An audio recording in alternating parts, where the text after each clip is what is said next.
Test পেপারের বেশ কিছু ব্যতিক্রমী প্রশ্ন নিয়ে শুরু হয়েছে আমাদের মাধ্যমিক টেস্ট পেপার মেডিজি 2025। আজকে আমরা জানব গগনেন্দ্রনাথ ঠাকুর স্মরণীয় কেন। চতুর্থ অধ্যায়ের 2 নম্বর প্রশ্নমানের একটি গুরুত্বপূর্ণ প্রশ্ন এটি। গগনেন্দ্রনাথ ঠাকুর স্মরণীয় কেন?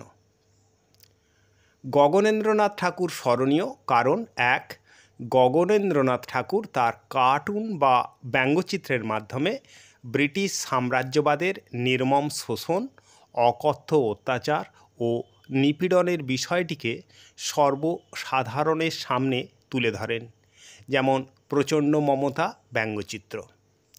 2, ব্যঙ্গচিত্রের মাধ্যমে গগনেন্দ্রনাথ ভারতীয় সমাজের জাতপাত ও বর্ণবৈষম্যের তীব্র সমালোচনা করেন, যেমন খল ব্রাহ্মণ, জাঁতাসুর ইত্যাদি ব্যঙ্গচিত্র।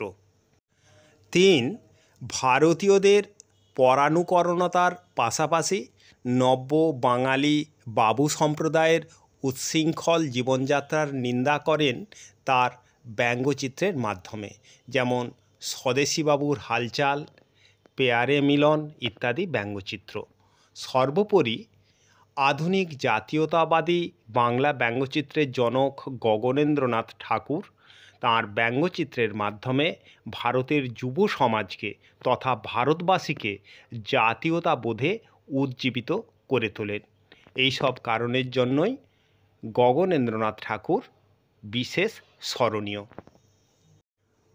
এই ধরনের আরও নতুন নতুন ভিডিওর আপডেট পেতে নজর রাখো আমাদের এডুকেশান চ্যানেল এডুইশ নমতে।